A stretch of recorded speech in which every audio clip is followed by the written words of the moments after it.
Hello friends, हम लोग discuss कर रहे थे इंजीनियरिंग मटेरियल्स के 5th चैप्टर को, जिसमें हम डिस्कस कर रहे थे एलॉइंग को। तो एलॉइंग में जो हमारा सिलेबस कवर कर रहा है वो एलॉइंग ऑफ स्टील है, properties of stainless steel and tool steel है।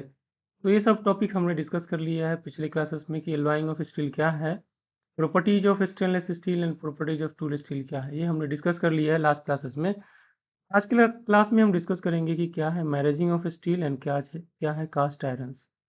तो आज की क्लास में हमारा डिस्कशन होगा मैरेजिंग ऑफ स्टील एंड मैरेजिंग स्टील और कास्ट आयरन के ऊपर डिस्कशन होगा, जिसमें हम डिस्कस करेंगे कास्ट आयरन में हम grey cast iron, white cast iron, malleable cast iron, spheroidal cast iron and तो यहाँ तक हम डिस्कस करेंगे आज की क्लास में कि कास्ट आयरन क्या है, और उसके बाद डिस्कस करेंगे कि उससे पहले हम डिस्कस करेंगे कि मैरेजिंग स्टील क्या है।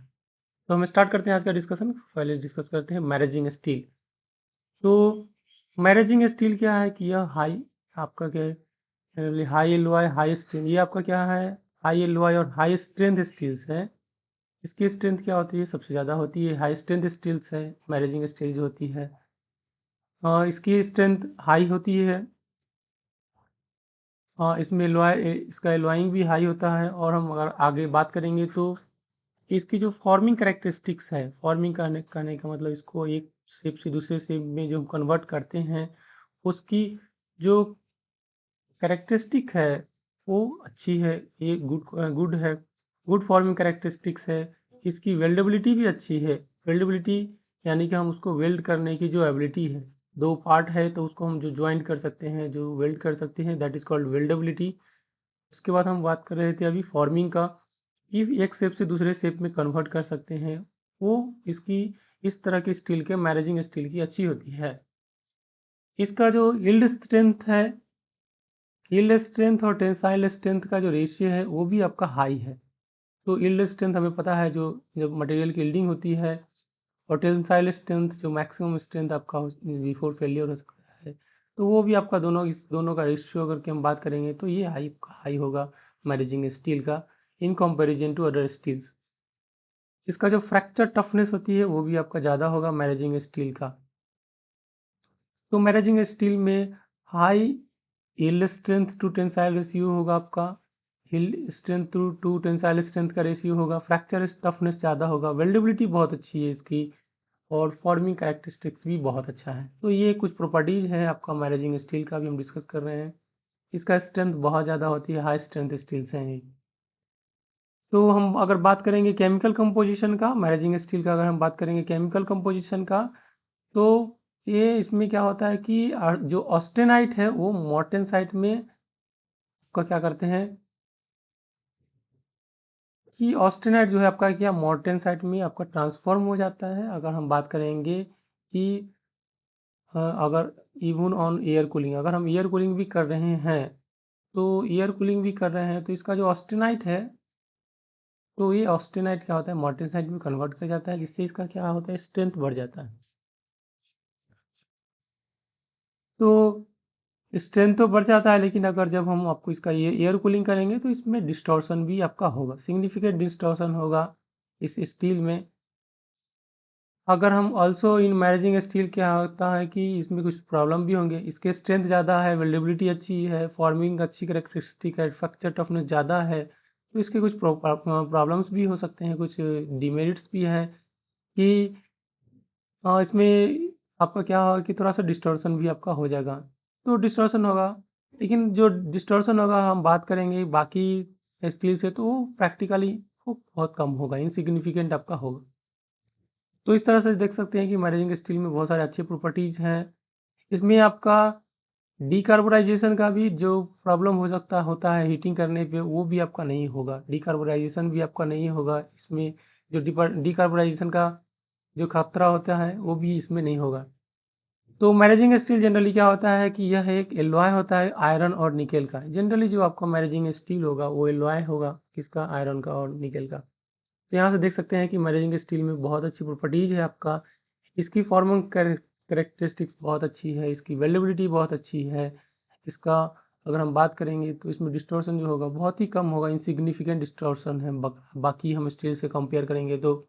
इसमें जो प्रॉब्लम होती है ये हीटिंग पे डिकार्बोनाइजेशन हो जाए, उसकी प्रॉब्लम भी बहुत कम होती है इसमें। इसमें नेग्लिजिबल आपका उस तरह का प्रॉब्लम होती है। मैनेजिंग स्टील जो होती है वो जनरली आयरन और निकेल का एक एलॉय है। इसमें कि हम क्या करते हैं कि 18 से 20% तक हम क्या करते हैं कि निकेल इसमें देते हैं। मैनेजिंग स्टील में हम 18 से 20% तक निकेल देते हैं। हम इसमें इसका एयर हार्डनिंग का टेस्ट करते हैं। निकेल के अलावा कुछ और जो मटेरियल जो ऐड करते हैं वो हो सकता है हमारा कोबाल्ट होगा, टिटेनियम होगा, बेरिलियम होगा, एल्यूमिनियम होगा, नायोबियम होगा, टंगस्टन होगा, मोलिब्डेनम होगा। ये सब जो होती है वो आपका मैनेजिंग स्टील में प्रेजेंट रहता है। निकेल तो होती है एक बहुत अच्छे खासे से परसेंटेज में आपका निकेल होगा, बट निकेल के अलावा इसमें cobalt, titanium, beryllium, aluminium, niobium, tungsten और मोलिब्डेनम भी उसमें प्रेजेंट होती है मैनेजिंग स्टील में। तो इसमें जो आपका कार्बन प्रेजेंट होगा वो एज ए इम्प्योरिटी होगा, तो जो कि बहुत ही कम होगा, 0.03% आपका होगा। जबकि आप देख सकते हैं निकेल का परसेंटेज वेरी हाई परसेंटेज, 18 से 20% आपका निकेल इसमें है। द इसमें जो मर्टेनसाइट फॉर्म होता है, जो मैनेजिंग स्टील है उसमें जो मर्टेनसाइट फॉर्म होता है वो ऑलमोस्ट कार्बन फ्री आपका होता है, फ्री फ्रॉम कार्बन होता है। मर्टेनसाइट जो फॉर्म होता है वो ऑलमोस्ट फ्री फ्रॉम कार्बन होता है। यह आयरन निकेल मार्टेनसाइट होता है जो कि आपका बहुत ही सॉफ्ट है। नेचर की अगर हम बात करेंगे तो वो आपका सॉफ्ट होगा। इसमें इस मार्टेनसाइट में इसमें क्या होगा, लो स्ट्रेंथ होगा, बट उसमें क्या होगा, डक्टिलिटी हाई होगी। स्ट्रेंथ कम है तो ऑब्वियसली डक्टिलिटी आपका क्या होगा, ज़्यादा होगा। तो कार्बन का परसेंटेज इसमें बहुत कम होती है। मैनेजिंग स्टील में वो 0.03% आपका कार्बन होता है। तो इसमें हम क्या करते हैं, इसके में एजिंग करते हैं, और एजिंग जो करते हैं वो हाई टेम्परेचर पे एजिंग करते हैं मैनेजिंग स्टील का। तो हेजिंग करने से उसमें क्या होता है कि इंटरमेटालिक कंपाउंड्स का प्रेसिपिटेशन होता है उसमें, और वो as a matrix of martensite का फॉर्मेशन होता है एजिंग करने से। और इस तरह का जो प्रेसिपिटेशन आपका हुआ मार्टेनसाइट के कंपाउंड का जो प्रेसिपिटेशन आपका हुआ, उसके फॉर्मेशन के कारण जो आपका मैनेजिंग स्टील है उसका स्ट्रेंथ, जो अल्टीमेट स्ट्रेंथ है, जो स्ट्रेंथ होता है वो बहुत ज़्यादा होता है। तो यही आपका जो प्रेसिपिटेशन हो रहा है मार्टेनसाइट के मैट्रिक्स का जो प्रेसिपिटेशन आपका हो रहा है, जो यह इंटरमेटालिक कंपाउंड बन रहा है, जो प्रेसिपिटेट कर जाता है एजिंग करने से, हाई टेम्परेचर पे एजिंग करने से, इसके फॉर्मेशन के कारण मैनेजिंग स्टील का जो स्ट्रेंथ होगा वो ज़्यादा होगा। तो इस तरह से हमने कुछ पॉइंट डिस्कस किया मैनेजिंग स्टील का। अभी हम बात करेंगे अगले स्लाइड्स पे आपका कास्ट आयरन के बारे में, कि कास्ट आयरन क्या है, और इसका डिटेल डिस्कशन हम डिस्कस करते हैं अभी कास्ट आयरन। तो कास्ट आयरन मतलब कि आपका कार्बन का परसेंटेज क्या होगा, 2.14, 2.14 वेट परसेंट से परसेंटेज की हम बात करेंगे तो इससे आपका कार्बन का परसेंटेज में क्या होगा, ज़्यादा होगा। इन जनरल अगर हम बात करेंगे कि जो आपका एम्पल अमाउंट में जो कास्ट आयरन होती है जिसमें आपका कार्बन का परसेंटेज होता है वो 3 से लेके 4.5% तक आपका, मैक्सिमम हमें पता है कि 6.7% तक होती है। जनरली हम जो कार्बन देते हैं, अगर हम आयरन कार्बन डायग्राम की बात भी करेंगे तो उसमें 6.67% मैक्सिमम हम देते हैं कार्बन को। तो बट यहाँ पे जो आपका मेजोरिटी ऑफ कास्ट आयरन्स होते हैं, जो मैक्सिमम कास्ट आयरन्स होते हैं प्रैक्टिकल पॉइंट ऑफ व्यू से, तो वो आपका 3 से लेके 4.5% वेट परसेंटेज की बात करेंगे तो उसमें आपका होगा। इसके अलावा कुछ उसमें अदर एलवाइंग एलिमेंट्स होते हैं जो प्रेजेंट होते हैं आपका कास्ट आयरन में।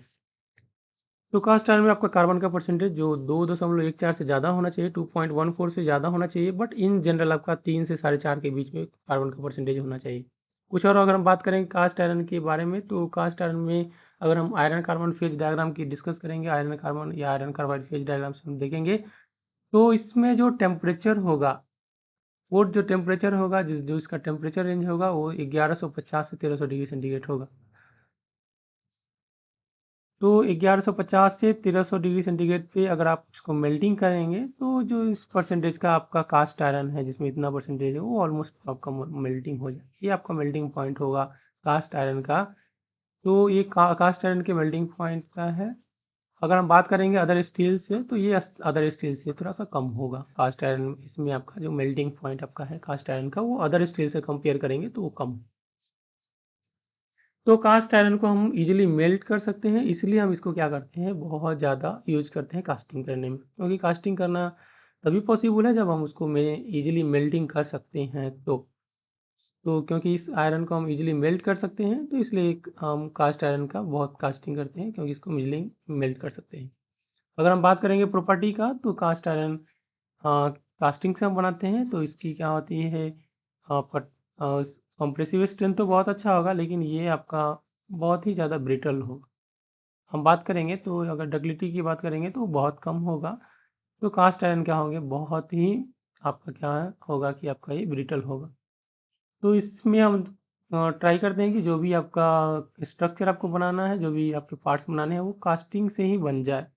बाकी प्रोसेस फॉर्मिंग ये सब करने का कम ज़रूरत हो ताकि उसको कास्टिंग से बनाना ईजी है बट बाकी टेक्निक से बनाना थोड़ा सा दिक्कत होगा क्योंकि ये आपका बहुत ही ज़्यादा ब्रिटल है। इसको अगर आप मशीनिंग करने जाएंगे तो हो सकता है फेल्योर हो।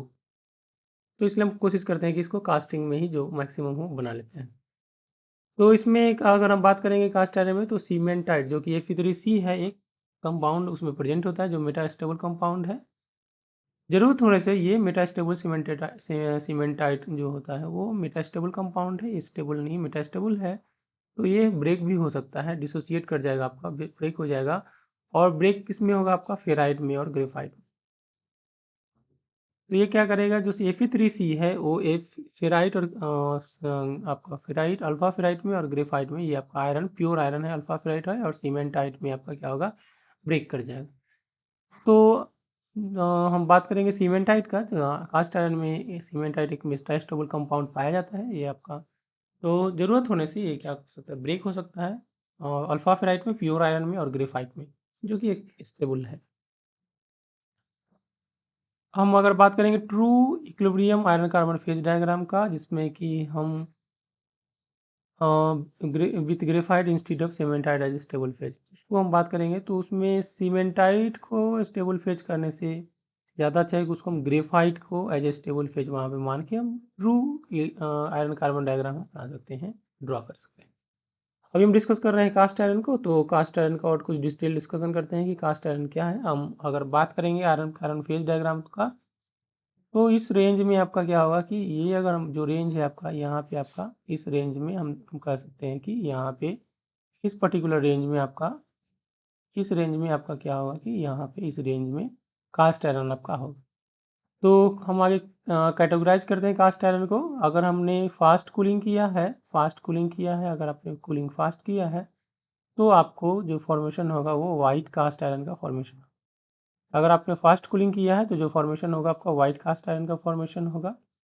अगर कूलिंग आपका मॉडरेट है फास्ट नहीं है बहुत फास्ट कूलिंग आपने नहीं किया मॉडरेट बीच का कूलिंग है आपका बहुत ज़्यादा स्लो भी नहीं है बहुत ज़्यादा फास्ट भी नहीं है तो उसमें क्या होगा पियरलिटिक ग्रे कास्ट आयरन का फॉर्मेशन आपका होगा। अगर आपने वेरी स्लो कूलिंग किया है आपने बहुत ही ज़्यादा स्लो कूलिंग किया है तो उसमें आपका क्या होगा फेरेटिक ग्रे कास्ट आयरन का फॉर्मेशन होगा।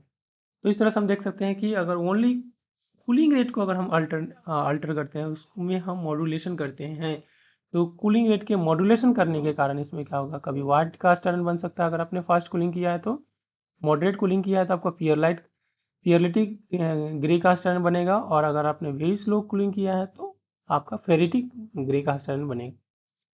तो फास्ट कूलिंग करने पे आपका वाइट कास्ट आयरन और बाकी स्लो या मीडियम कूलिंग करने पे आपका क्या होगा ग्रे कास्ट आयरन बनेगा। अगर आपने मीडियम कूलिंग किया है तो पियरलिटिक ग्रे कास्ट आयरन बनेगा और अगर आपने फास्ट वेरी स्लो कूलिंग किया है तो आपको क्या बनेगा फेरेटिक ग्रे कास्ट आयरन आपका फॉर्मेशन होगा। हम बात करते हैं फास्ट कूलिंग में तो आपका इसमें क्या होगा पियरलाइट होगा और इसमें क्या होगा सीमेंटाइट होगा दो होगा पियरलाइट होगा और सीमेंटाइट होगा आपका। इसमें अगर हम बात करेंगे मॉडरेट कूलिंग में तो पियरलाइट होगा और साथ ही साथ आपका क्या होगा आपका फ्लेक्स होंगे ग्रेफाइट के फ्लैक्स होंगे। अल्फा फेराइट होगा इसमें और इसमें क्या होगा ग्रेफाइट के फ्लैक्स होंगे। तो व्हाइट कास्टर में आपका पियरलाइट का फॉर्मेशन होगा साथ ही साथ सीमेंटाइट होगा जो कि Fe3C होगा। लेकिन अगर आप मॉडरेट कूलिंग किया है तो पियरलाइट के साथ साथ आपको ग्रेफाइट के फ्लैक्स बनेंगे। और अगर हम बात करेंगे स्लो कूलिंग में तो अल्फा फेराइट होंगे प्योर आयरन आपका होगा और ग्रेफाइट के आपका रोसेट्स बनेंगे। तो यहाँ पे ग्रेफाइट के रोसेट तो नहीं यहाँ पे फ्लैक्स ही हैं रोसेट्स आगे हैं। तो यहाँ पे ये देखिए फ्लैक्स बन रहे हैं जैसे हम कॉर्नफ्लैक्स खाते हैं तो फ्लैक्स रहता है उसी तरह से यहाँ पे देखिए फ्लैक्स बनेगा आपका दिस इज कॉल्ड फ्लैक्स। तो ये फ्लैक्स हैं आपका अल्फा आपका सॉरी आपका ग्रेफाइट के फ्लैक्स हैं। तो इसमें आपका पियरलाइट है, इसमें भी आपका पियरलाइट है, ये स्ट्रक्चर आपका पियरलाइट का स्ट्रक्चर है, ये भी पियरलाइट है, इसमें भी फिर पियरलाइट है आपका। बट इसमें क्या आपका अल्फा फेराइट है, इसका कलर देख सकते हैं अल्फा फेराइट है, अलग कलर का है। यहाँ पे भी देख सकते हैं अल्फा फेराइट है, जहाँ जहाँ अल्फा फेराइट है आपका कलर अलग है। आगे हम डिस्कस करते हैं, अगर आपने इसका कूलिंग तो किया है, साथ में आपने मैग्नीशियम या सीजियम को ऐड कर दिया है, उसके साथ अगर आप मैग्नीशियम और सीजियम ऐड करने के साथ अगर आपने मॉडरेट कूलिंग किया है, तो पियरलाइट और आपका इसमें क्या करेंगे, ग्रेफाइट के नूडल्स बनेंगे आपका। ग्रेफाइट के नोडल्स बनेंगे कि ये देख सकते हैं यहाँ पे नोडल्स है, फ्लैक्स नहीं है ग्रेफाइट के, नोडल्स है। यहाँ पे भी नोडल्स है आपका। यहाँ पे आपका भी अगर आपने स्लो कूलिंग किया है सीजियम या मैग्नीशियम के साथ, तो अल्फा फ्राइट बनेंगे और साथ ही साथ आपका ग्रेफाइट के नोडल्स बनेंगे। ये नोडल्स का फॉर्मेशन आपका देख सकते हैं। यहाँ पे आपका नोडल्स है, एक स्फेरिकल शेप में आपका देख सकते हैं, नोड के फॉर्म में आपका है, नोडल्स है आपका। नोडल्स किसके, ग्रेफाइट के नोडल्स है। और यहाँ पे पियरलाइट है और इसमें क्या है, फेराइट है। तो ये पियरलाइट है और फेराइट यानी कि इसमें पियरलाइट है और इसमें आपका क्या है, फेराइट है। पियरलाइट क्या है और फेराइट क्या है, आप देख सकते हैं, इसके लिए रेफर कर सकते हैं आयरन कार्बन फेज डायग्राम, जिसमें हमने डिटेल डिस्कशन किया है पियरलाइट और फेराइट के बारे में। तो अगर आपने सीजियम या मैग्नीशियम के साथ स्लो कूलिंग किया, मीडियम कूलिंग किया है, तो आपको पियरलिटिक डक्टाइल कास्ट आयरन आपका फॉर्मेशन आपका होगा। ये पियरलिटिक डक्टाइल कास्ट आयरन है, पी है यहाँ पे, पियरलाइट्स का फॉर्मेशन हो रहे हैं, पियरलिटिक डक्टाइल कास्ट आयरन है। अगर आपने मैग्नीशियम और सीजियम ऐड किया है, साथ ही साथ आपने स्लो कूलिंग किया है, तो फेरेटिक डक्टाइल कास्ट आयरन का फॉर्मेशन आपका होगा। स्लो कूलिंग कर रहे हैं तो आप देख सकते हैं फेराइट का फॉर्मेशन हो रहे हैं, उनको टाइम मिलेगा आराम से प्योर फॉर्म में आपका कन्वर्ट करने के, उसको सफिशियंट टाइम मिलेंगे, इसलिए आपका फेराइट का फॉर्मेशन आपका होगा। अगर आपने कूलिंग फटाफट कर दिया है, स्लो मीडियम कूलिंग किया है, तो आपको पियरलाइट बनेंगे। आगे हम बात करते हैं वाइट कास्ट आयरन, जो आपका ये वाइट कास्ट आयरन है उसको हम देखते हैं आगे, यहाँ पे डिस्कस करते हैं वाइट कास्ट आयरन को। वाइट कास्ट आयरन को अगर हम फिर से रीहीट किया, अगेन हमने उसको रीहीट किया और होल्ड किया 700 डिग्री सेंटीग्रेड पे मोर देन 30 आवर्स के लिए, अगर हम उसको होल्ड करेंगे और उसके बाद अगर हमने वाइट कास्ट आयरन को हमने क्या किया है, रीहीट किया कितना डिग्री सेंटीग्रेड पे, 700 डिग्री सेंटीग्रेड तक हमने उसको रीहीट किया है। 30 आवर्स तक के लिए हमने उसको होल्ड किया है, 30 घंटे तक के लिए उसको हमने 700 डिग्री सेंटीग्रेड पे रखा है। उसके बाद अगर हम उसका फास्ट कूलिंग करेंगे, तो हमारे पास पियरलिटिक मेटास्टेबल आपका पियरलिटिक मैलिएबल कास्ट आयरन का फॉर्मेशन आपका होगा। लेकिन आपने उसको फिर अगेन स्लो कूलिंग किया है, इतना होल्ड करने के बाद अगर आपने उसको स्लो कूलिंग किया है, तो आपका जो फॉर्मेशन आपका होगा वो आपका फेरेटिक मैलिएबल कास्ट आयरन का फॉर्मेशन होगा। बाकी ये दोनों सेम है, जो हमने यहाँ पे डिस्कस किया ये दोनों सेम है, ये दोनों सेम है। वहाँ पे हम बात कर रहे हैं वाइट कास्ट आयरन का। तो वाइट कास्ट आयरन को अगर आपने रीहीट किया है 700 डिग्री सेंटीग्रेड पे, उसको 30 आवर के लिए होल्ड किया है, उसके पश्चात अगर आपने उसका फास्ट कूलिंग किया है, तो पियरलिटिक मैलिएबल कास्ट आयरन का फॉर्मेशन होगा। अगर उसके बाद आपने स्लो कूलिंग किया है, तो फेरेटिक मैलिएबल कास्ट आयरन का फॉर्मेशन होगा। और इस मैलिएबल कास्ट आयरन में पियरलिटिक हो या फेरेटिक मैलिएबल कास्ट आयरन हो, उसमें जो ग्रेफाइट्स होते हैं वो ग्रेनुलर्स के फॉर्म में, नूडल्स के फॉर्म में या फ्लैक्स के फॉर्म में ना हो के ये रोसेट्स के फॉर्म में आपके होते हैं। इसमें जो ग्रेफाइट्स होंगे वो आपका क्या होंगे, रोसेट्स के फॉर्म में आपका होगा। तो ये हमने डिस्कस किया अभी कास्ट आयरन का क्लासिफिकेशन। तो इन जनरल क्लासिफिकेशन हमने डिस्कस किया, डिटेल डिस्कशन कर रहे हैं अभी हम कास्ट आयरन के क्लासिफिकेशन को। तो इसमें क्या है, वाइट कास्ट आयरन है, पियरलिटिक ग्रे कास्ट आयरन है, फेरेटिक ग्रे कास्ट आयरन है। फिर आपका अगर आपने मैग्नीशियम या सीजियम के साथ ऐड करके अगर आपने कूलिंग किया है, तो पियरलिटिक डक्टाइल कास्ट आयरन है, फिर फेरेटिक डक्टाइल कास्ट आयरन है। अगेन अगर आपने उसको रीहीट किया है 700 डिग्री सेंटीग्रेड तक, अराउंड 700 डिग्री सेंटीग्रेड तक उसको फिर होल्ड किया 30 आवर तक, उसके बाद अगर आपने उसको फास्ट कूलिंग किया है, तो आपका पियरलिटिक मैलिएबल कास्ट आयरन का फॉर्मेशन होगा। अगर आपने स्लो कूलिंग किया है, तो फेरेटिक मैलिएबल कास्ट आयरन का फॉर्मेशन होगा। तो ये हमने डिस्कस किया अभी कास्ट आयरन के कुछ क्लासिफिकेशन को। अब वन बाय वन हम डिस्कस करते हैं कास्ट आयरन के क्लासिफिकेशन को और उसके कुछ पॉइंट डिस्कस करेंगे कि क्या है कास्ट आयरन के कुछ पॉइंट्स। तो फर्स्ट हम डिस्कस करते हैं ग्रे कास्ट आयरन। तो फर्स्ट जो हमारा डिस्कशन होगा वो ग्रे कास्ट आयरन का होगा। तो यहाँ पे देख सकते हैं grey cast iron pearlitic grey cast iron है या फियरेटिक ग्रे कास्ट आयरन है, फिर वाइट कास्ट आयरन है। उसके बाद आपका डक्टाइल कास्ट आयरन है, फिर आपका क्या है मैलिएबल कास्ट आयरन है। तो वन बाय वन हम देखते हैं ग्रे कास्ट आयरन को। तो ग्रे कास्ट आयरन में जो आपका कार्बन का परसेंटेज आपका जो वेरी करेगा वो 2.5 टू 4 के बीच में आपका होगा, और सिलिकॉन उसमें हम ऐड करते हैं वह 1 से लेके 3% के 3 के बीच में उसका वेट परसेंटेज आपका होगा। ये आपका ग्रे कास्ट आयरन का डिस्कशन चल रहा है अभी। तो इसमें जो आपका ग्रेफाइट्स होंगे वो फ्लैक्स के फॉर्म में होंगे, जैसा कि आपका कॉर्न फ्लैक्स आपने देखा है वैसा ही फ्लैक्स के फॉर्म में होंगे, जो कि सराउंडेड होगा अल्फा फेराइट या पियरलिटिक मैट्रिक्स से। तो जो फ्लैक्स होंगे, वो जो ग्रेफाइट के फ्लैक्स होंगे वो क्या होंगे, अल्फा फेराइट या पियरलाइट के मैट्रिक्स से क्या होंगे, सराउंडेड होंगे। फ्लैक्स जो फ्लैक्स किसके बीच में होगा, वो आपका अल्फा फेराइट में या पियरलाइट के मैट्रिक्स के बीच में आपका होगा।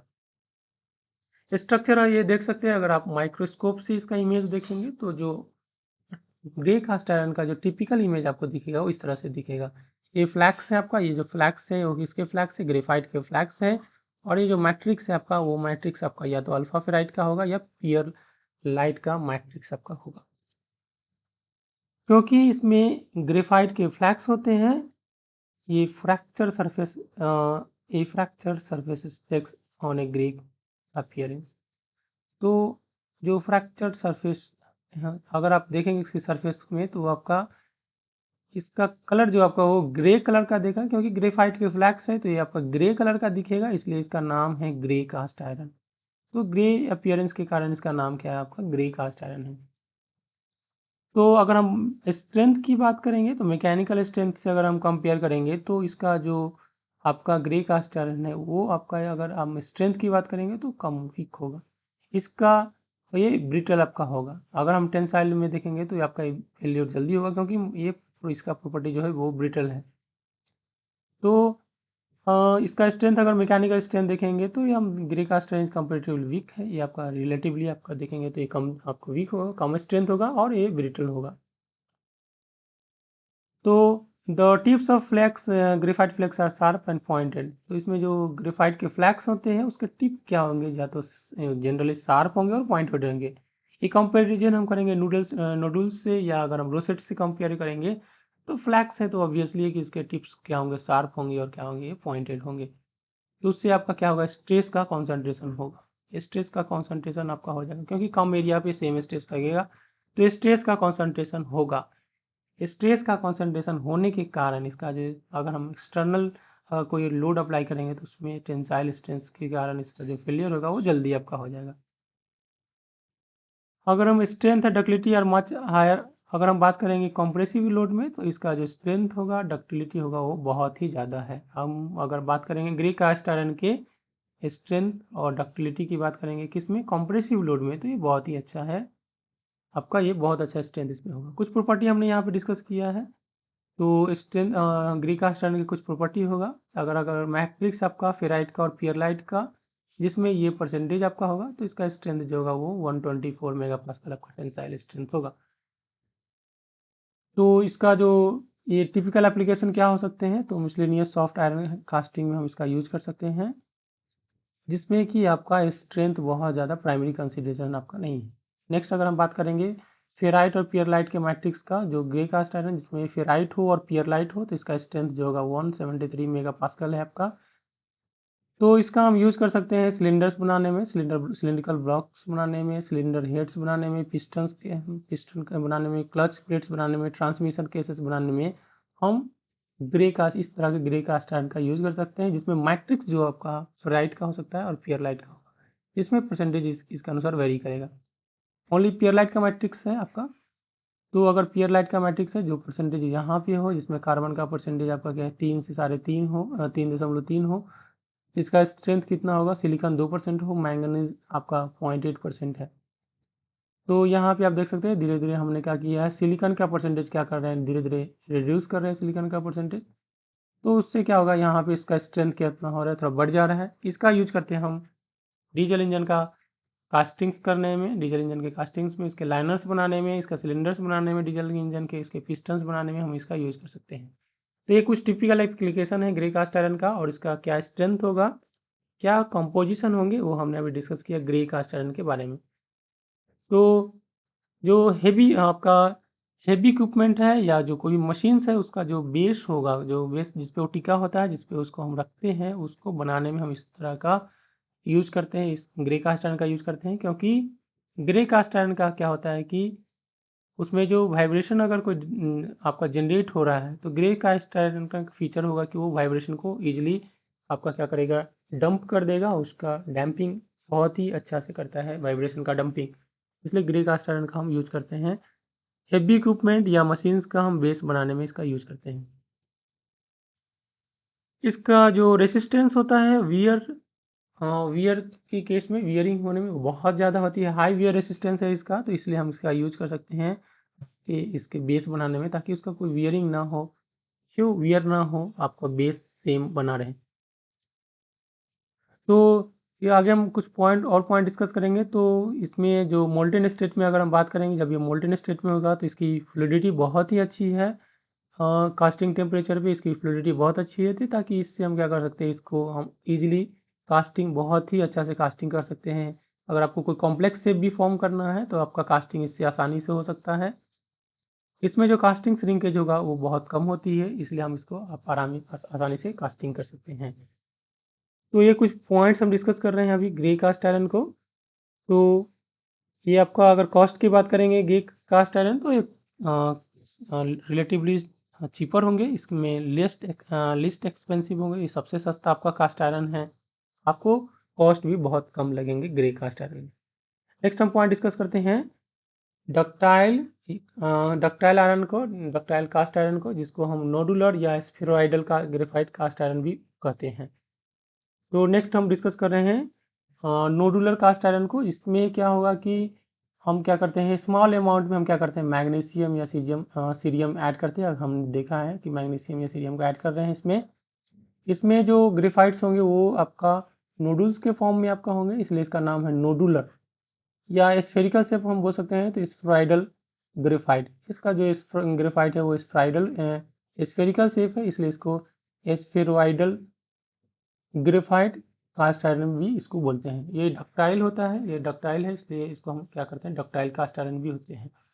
इसमें जो ग्रेफाइट होते हैं वो नूडल्स के फॉर्म में होते हैं ना। बाकी जैसे अभी हमने ग्रे कास्ट डिस्कस किया था, उसमें आपका जो ग्रेफाइट्स होते हैं वो फ्लेक्स के फॉर्म में आपका थे।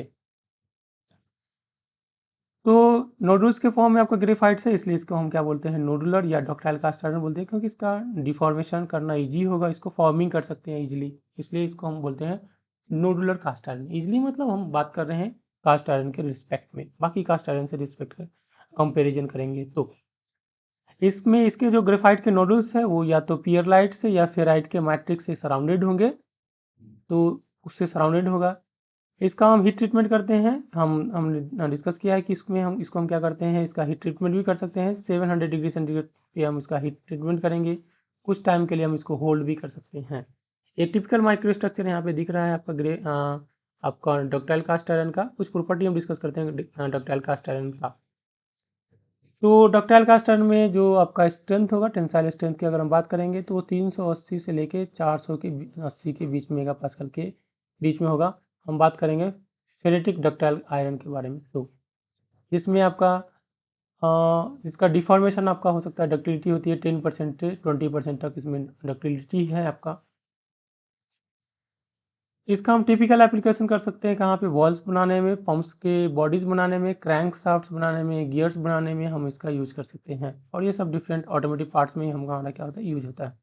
कुछ टिपिकल एप्लीकेशन देखते हैं, जो मैट्रिक्स किस तरह का है। और उसमें अगर हम फेराइट का मैट्रिक्स है इसमें, तो फेराइट का मैट्रिक्स है और सिलिकॉन का परसेंटेज और कार्बन का परसेंटेज इतना है।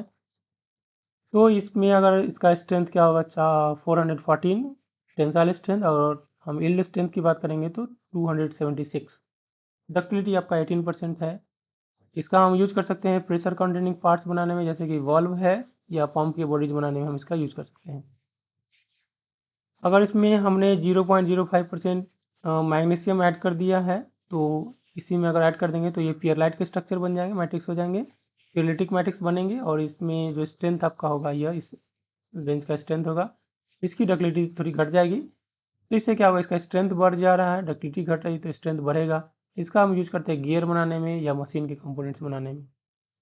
फिर अगर हम उसमें लेस देन, अगर उसको हमने और लेस देन 0.1% मोलिब्डेनम भी ऐड किए हैं, निकेल भी अगर हमने ऐड किया है, तो इससे जो आपका पियरलाइट का मैट्रिक्स बन रहा था वो पियरलाइट का मैट्रिक्स ना बन के टेम्पर्ड मार्टेनसाइट का मैट्रिक्स बनेगा, जिससे इसका स्ट्रेंथ और इंक्रीज हो जाएगा और स्ट्रेंथ आपका यहाँ तक जा सकता है।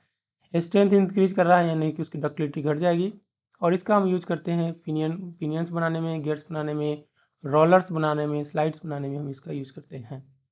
तो ये कुछ पॉइंट हमने डिस्कस किया डक्टाइल कास्ट आयरन को। फिर आगे आगे हम डिस्कस करते हैं वाइट आयरन को, या जिसको बोलते हैं और मैलिएबल आयरन को।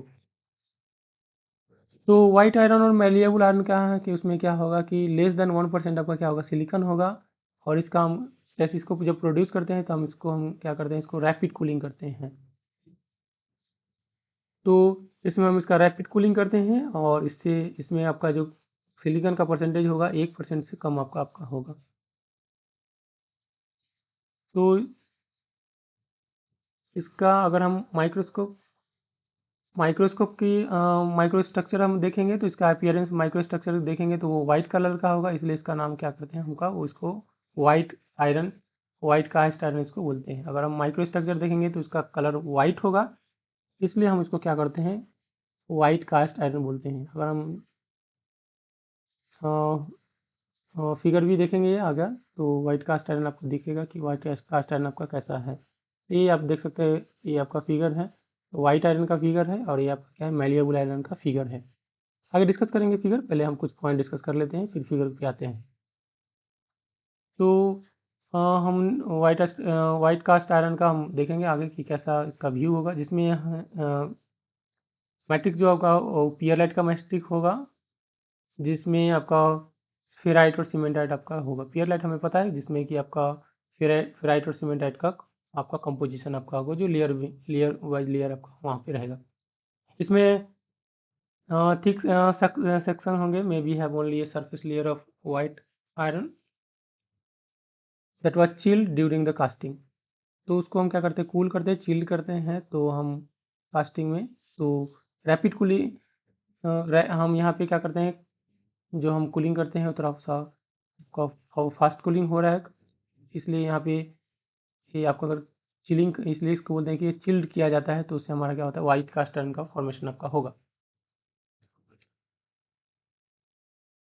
तो हम इसका यूज करते हैं रोलर्स बनाने में, रोलर्स जिसकी रोलिंग प्रोसेस में रोलर जिसका हम यूज करते हैं। रोलिंग हमें पता है, जिसमें हम क्या करते हैं, प्लेट का थिकनेस हम क्या करते हैं, रिड्यूस करते हैं। तो रोलिंग प्रोसेस में रोलिंग की रोलर्स के जो रोलिंग व्हील्स होते हैं उसके रोलर्स बनाने में हम इसका यूज करते हैं। क्यों? क्योंकि इसकी जो ये without high degree of degree इसकी जो आपका स्ट्रेंथ होगा वो ज़्यादा होगा, ये वेरी हार्ड होगा, इसका वियर रेसिस्टेंस बहुत ही ज़्यादा है, इसलिए हम इसका यूज करते हैं रोलर्स बनाने में। हम इसका अगर हीटिंग करेंगे 800 से 900 डिग्री सेंटीग्रेड पे, अगर बहुत ही लॉन्ग टाइम के लिए, कहाँ पे इसको हीटिंग करेंगे, न्यूट्रल एटमॉस्फेयर में, जिसमें आपका कोई भी आपका केमिकल रिएक्शन ना हो, न्यूट्रल हो। तो इसमें क्या होगा, आपका जो सीमेंटाइट हो डिकम्पोज कर जाएगा, और डिकम्पोज होकर आपका ग्रेफाइट का फॉर्मेशन होगा, जो कि क्लस्टर्स और रोसेट्स के फॉर्म में होगा। रोसेट्स के फॉर्म में आपका ग्रेफाइट का फॉर्मेशन होगा, जो कि पियरलाइट के मैट्रिक्स से सराउंडेड होगा। तो ये क्लस्टर्स और रोसेट्स का फॉर्मेशन होगा, और जिससे आपका क्या होगा, मैलिएबल आयरन आपका बनेगा।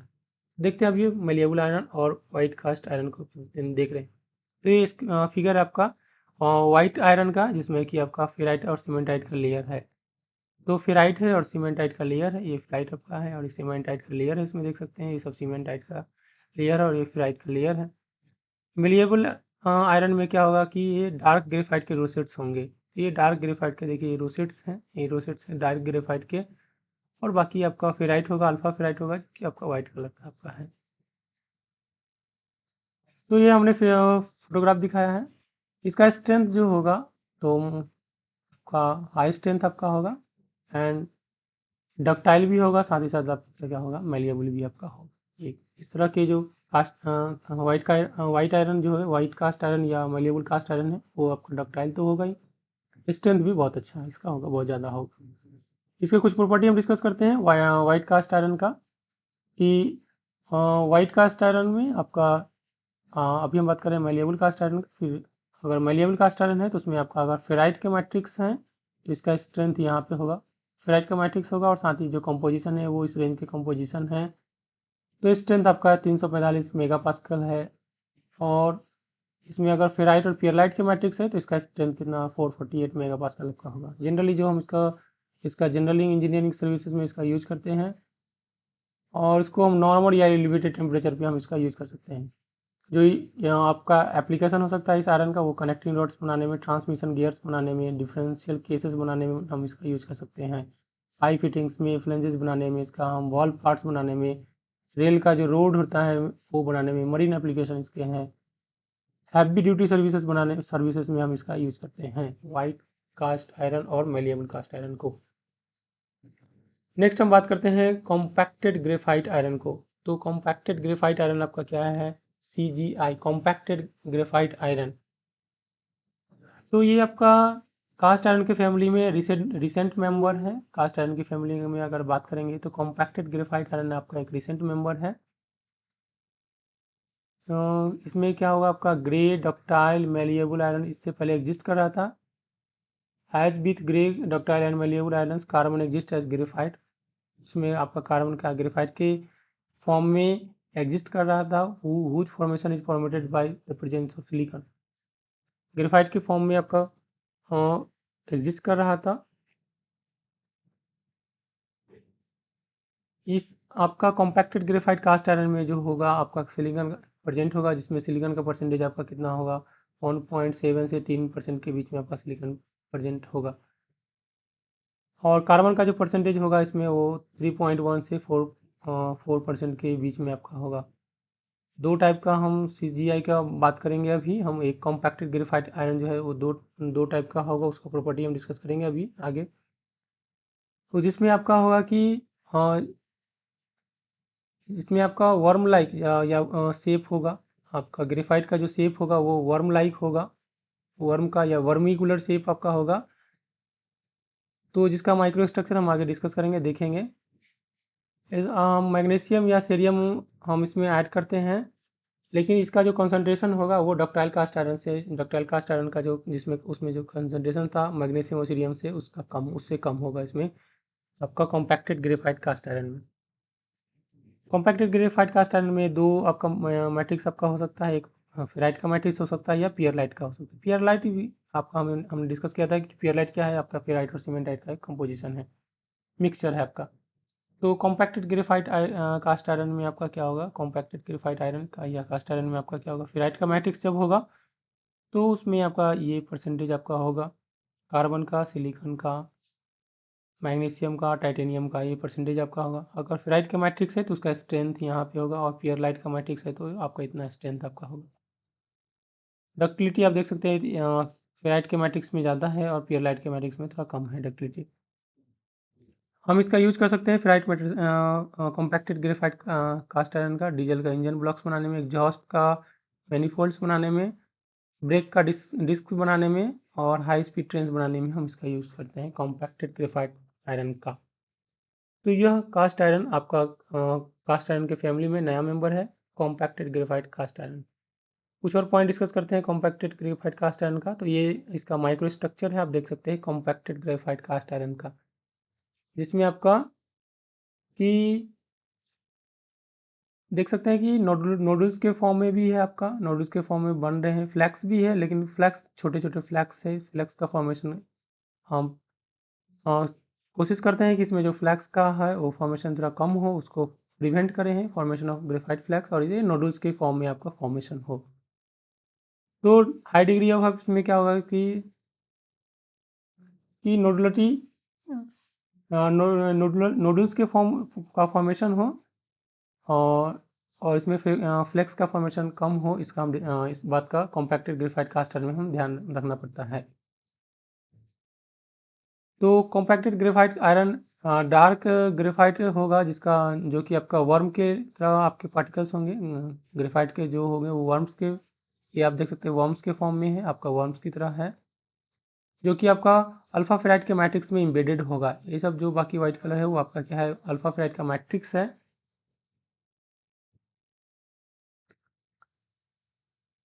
तो इसमें हम क्या करते हैं कि जो कंपोजिशन होगा उसमें हम मैग्नीशियम भी ऐड करते हैं, सीरियम भी ऐड करते हैं। इसके अलावा हम देख सकते इसका जो वर्म लाइक ग्रेफाइट्स का फॉर्मेशन होगा, ये आपका कॉम्पैक्टेड ग्रेफाइट का ग्रेफाइट आयरन कास्ट आयरन का है। तो अगर हम जो ग्रेफाइट के नोडल्स है उसके डिग्री उसको, और अगर हम नोडल्स को इंक्रीज करेंगे तो उससे क्या होगा, इसका स्ट्रेंथ इंक्रीज होगा, साथ ही साथ इसका क्या होगा, आपका डक्टिलिटी भी क्या होगा, इंक्रीज करेगा।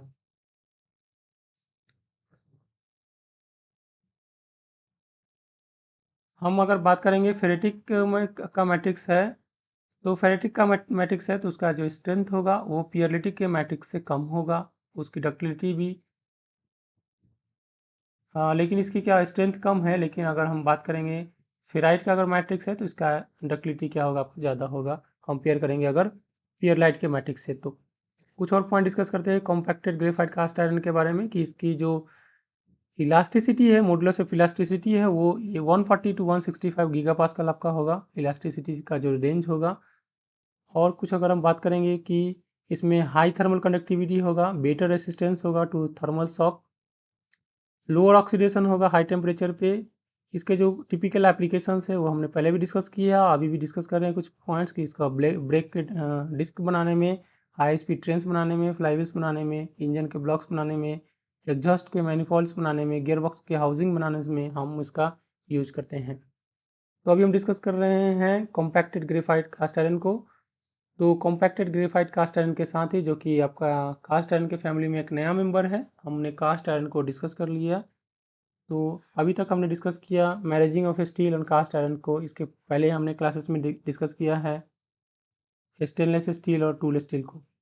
तो आज की क्लास में हमने डिस्कस किया मैनेजिंग ऑफ स्टील और कास्ट आयरन को, कास्ट आयरन में, जिसमें हमने जो भी डिटेल्स है कास्ट आयरन के वो सब हमने डिस्कस कर लिया है। वाइट कास्ट आयरन हो, वेरिएक cast iron, malleable cast iron, spheroidal cast iron, ये सब कास्ट आयरन को हमने डिटेल में डिस्कस कर लिया है। तो नेक्स्ट क्लास में हम डिस्कस करेंगे कॉपर और इसके एलॉयज़ को। तो आज का क्लास यहीं पे क्लोज करते हैं।